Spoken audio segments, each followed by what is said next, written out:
या गरीब नवाज, नफरत दिलों में डाल दी, लहजा बदल दिया। दौलत ने आज खून का रिश्ता बदल दिया। राहुल संग्रतायन ने अकबर और उनके समकालीन समय पर लिखी अपनी मशहूर किताब अकबर में कुछ संतों को मुस्लिम साम्यवादी कहा है और इनमें सूफी संत और रहस्यवादी दार्शनिक ख्वाजा मोइनुद्दीन चिश्ती सबसे पहले हैं। मोइनुद्दीन चिश्ती ईरान के संजार सिजिस्तान में पैदा हुए। वह एक ऐसे मुस्लिम संत हैं जिनकी कीर्ति और यश भारतीय उपमहाद्वीप को भी पार कर गया और धर्मपंथ या संप्रदायों की संकीर्णताओं को भी लांघ गया। एक फकीर ने हिंदुस्तान का नक्शा बदल दिया। है तैयार फैज़ो अता यही, है तैयार फैज़ो अता यही, है तैयार फैज़ो अता यही, ये दरे गरीबो नवाज है।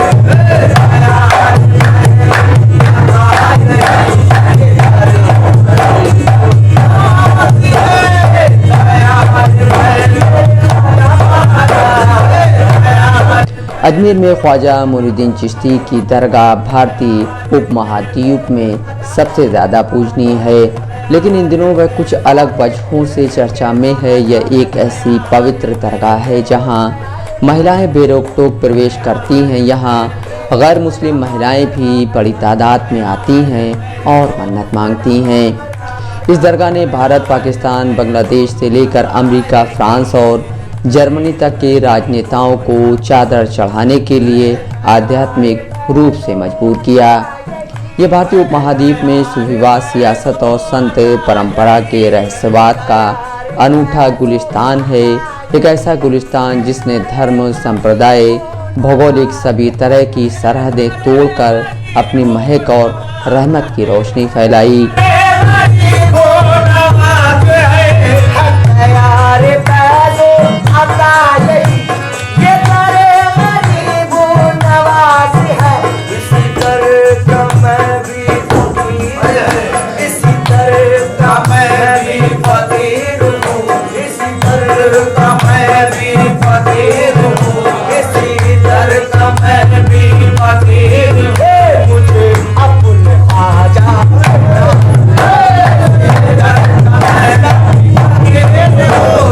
दरगाह के इतिहास को खंगालने से पहले ये जिस संत के नाम से बनी है उन्हें जानना न केवल ज़रूरी है बल्कि दिलचस्प भी है।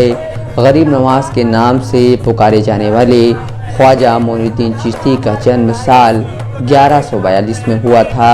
मशहूर रहस्यदर्शी संत ख्वाजा उस्मान हारूनी के शागिर्द गरीब नवाज साल 1192 में पहले लाहौर, फिर दिल्ली और इसके बाद अजमेर पहुँचे।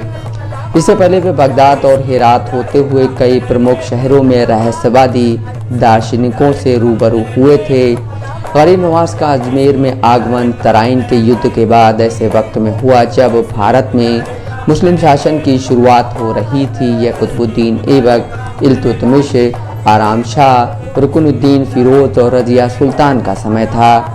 गरीब नवाज बहुत करामाती सन्यासी थे और रहस्यदर्शी थे। बताते हैं कि उनके यश को सुनकर उनसे मिलने एक बार इल्तुतमिश खुद आए थे। कहते हैं कि रजिया सुल्तान यहाँ कई बार आई थीं। ख्वाजा का अखलाक ऐसा था कि अगर कोई करम कर नहीं सकता तो वह सितम तोड़ के देख ले।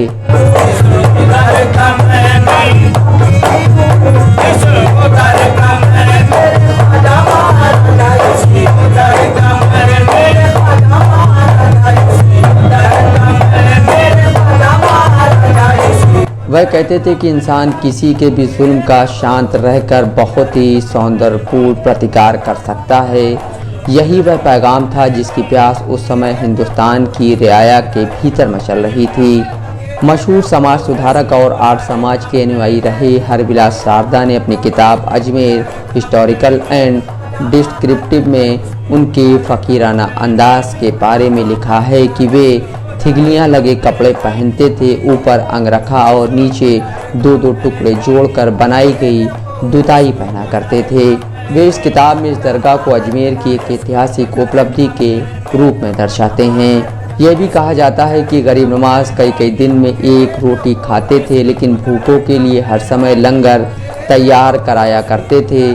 अनजान और भूखे गरीब लोगों के लिए उनकी मेहमान नवाजी के किस्से बहुत मशहूर हैं। गरीब नवाज का निधन साल 1236 में हुआ, तब तक उनका नाम देश में बहुत मशहूर हो चुका था। बताते हैं कि गरीब नवाज कई दिन तक साधना में चले जाते थे। ऐसे ही एक मौके पर जाने कब उनकी रूह खला में समाहित हो गई थी। इतिहासकार राना सफ़ी लिखती हैं, ख्वाजा मोइनुद्दीन चिश्ती ने राजाओं और किसानों को अपने प्रवचनों से आकर्षित किया। अजमेर का नाम सुनते ही ख्वाजा गरीब नवाज और उनकी दरगाह की तस्वीर मन में बनने लगती है। ये संत समुद्र की तरह उदार और धरती की तरह मेहमान नवाज थे। गरीब नवाज के निधन के बाद उसी जगह एक दरगाह बनाई गई, जिसे 13वीं सदी में दिल्ली सल्तनत का संरक्षण मिला। इसके बाद उथल पुथल भरे दौर में करीब 200 साल तक इसकी तरफ किसी ने ध्यान नहीं दिया, लेकिन मांडू के सुल्तान महमूद खिलजी और उसके बाद गयासुद्दीन ने यहाँ पहली बार पक्की कब्र बनवाई और एक खूबसूरत गुंबद बनवाया। मोहम्मद बिन तुगलक संभवतः पहले बादशाह थे जिन्होंने साल 1325 में दरगाह की ज़ियारत की। तुगलक शासक ज़फ़र खान ने साल 1395 में दरगाह की यात्रा की थी। इस यात्रा के दौरान ज़फ़र खान ने दरगाह से जुड़े लोगों को बहुत सारे उपहार दिए। मांडू के खिलजी ने साल 1455 में अजमेर पर नियंत्रण किया और दरगाह को व्यापक संरक्षण दिया और एक भव्य द्वार, बुलंद दरवाज़ा और परिसर में एक मस्जिद बनवाई। उस समय तक यहाँ कोई ठोस संरचना नहीं थी। इतिहासकारों के मुताबिक मूल दरगाह लकड़ी से बनी थी, बाद में इसके ऊपर एक पत्थर की छतरी बनाई गई। इतिहासकार राना सफ़ी के मुताबिक दरगाह परिसर में निर्माण का पहला ठोस सबूत दरगाह का गुंबद मिलता है, जिसे साल 1532 में अलंकृत किया गया था, जैसा कि मकबरे की उत्तरी दीवार पर सुनहरे अक्षरों में लिखे गए एक शिलालेख से पता चलता है। यह वह खूबसूरत गुंबद है जिसे हम आज देखते हैं। इंडो इस्लामिक वास्तुकला को ध्यान में रखते हुए गुंबद को कमल से सजाया गया है और रामपुर के नवाब हैदर अली खान की ओर से पेश किया गया एक सुनहरा मुकुट इसके ऊपर रखा गया है। फजलुल्लाह जमाली के मुताबिक उस समय दरगाह सब्जावर, मिहना, झील, बगदाद और हमादान के लोगों के बीच अच्छी तरह से जानी जाती थी। जमाली ने शेख मोइनुद्दीन चिश्ती के बारे में कई कहानियाँ एकत्रित की थी। उनका यह भी कहना है कि दरगाह में बड़ी संख्या में लोग आते थे और हिंदुओं की ओर से मुजाविरों को उपहार भी दिए जाते थे। मुगल सम्राट अकबर दरगाह के प्रति गहरी श्रद्धा रखते थे। अकबर हर साल आगरा से अजमेर तक पैदल यात्रा कर दरगाह आते थे। अकबर ने दरगाह में एक मस्जिद भी बनवाई जिसे अकबरी मस्जिद कहते हैं। इतिहासकार अबुल फजल लिखते हैं, अकबर साल 1562 में पहली बार दरगाह का दौरा करने वाले पहले मुगल शासक थे और उन्होंने दरगाह से जुड़े लोगों को उपहार और दान दिए थे। साल 1568 में अकबर पैदल दरगाह आए ताकि वे अपनी पहले की कई मन्नत को पूरा कर सकें। अकबर ने देखा कि यहाँ हजारों निर्धन और तीर्थ करने वाले लोगों के लिए लंगर आयोजित होता है, तो उन्होंने अजमेर, चित्तौड़ और रणथंभौर के 18 गांव दे दिए जिनसे इसका खर्च निकलता था। अकबर ने देखा कि इतने लोगों का लंगर पकाने में परेशानी आती है, तो उन्होंने दरगाह को एक पीतल की बहुत बड़ी देग दान में दी। अभी दरगाह में जो देग है उन्हें अकबर का ही बताया जाता है। साल 1614 में जहांगीर ने एक और कड़ाहा पेश किया था। आज जो कड़ाहे हैं उनमें एक साथ 72,000 लोगों का खाना बनाया जा सकता है। अकबर ने साल 1569 में अजमेर में मस्जिद और खानकाह बनाने के निर्देश दिए थे। लाल बलुआ पत्थर की अकबरी मस्जिद उन्हीं आदेशों का परिणाम है। शाहजहां ने साल 1637 में खूबसूरत मस्जिद भी बनवाई थी और यह शाहजहानी दरवाज़ा के साथ दरगाह के पश्चिम में है। सांभर झील से दरगाह को 25% नमक मिलता था, जिससे 7 रुपये आते थे। कुल मिलाकर 5007 रुपये दरगाह के लंगर के लिए दिए जाते थे। बैरम खान के शासन की समाप्ति के तुरंत बाद यानी 1560 की एक सनद है जिसमें दरगाह के खादिम को 20 बीघा भूमि के पुरस्कार का जिक्र है। दरगाह को सनदचढ़ अकबर की अजमेर की पहली तीर्थ यात्रा से पहले ही साल 1562 में मिल गया था और यह मुगलों की सत्ता में रहने तक और उसके बाद भी जारी रहा। ब्रिटिश शासन के दौरान भी यह दरगाह आध्यात्मिक महत्व का केंद्र बनी रही। हालांकि प्रशासनिक व्यवस्था में कुछ बदलाव हुए। दरगाह सभी धर्मों के अनुयायियों के लिए आस्था का केंद्र बन गई। सालाना उर्स में लाखों भक्तों को आकर्षित करना शुरू किया, जो आज भी दरगाह की सबसे बड़ी विशेषता है। आधुनिक दौर में दरगाह को आधुनिक सुविधाओं से सुसज्जित किया गया है, जिससे श्रद्धालुओं को बेहतर अनुभव मिल सके। यह आज भी धार्मिक और पर्यटक स्थल के रूप में मशहूर है। दरगाह न केवल गरीब, निर्धन या धार्मिक विचारधारा वाले लोगों के लिए राहत का स्रोत रही है, बल्कि इसने राजनीतिक, अभिजात वर्ग और आम जनता के बीच एक तार के रूप में भी काम किया है। यह स्थल इतना पूजनीय था कि शत्रुता के बावजूद स्थानीय शक्तियां यहां आने वालों को नहीं रोकती थीं।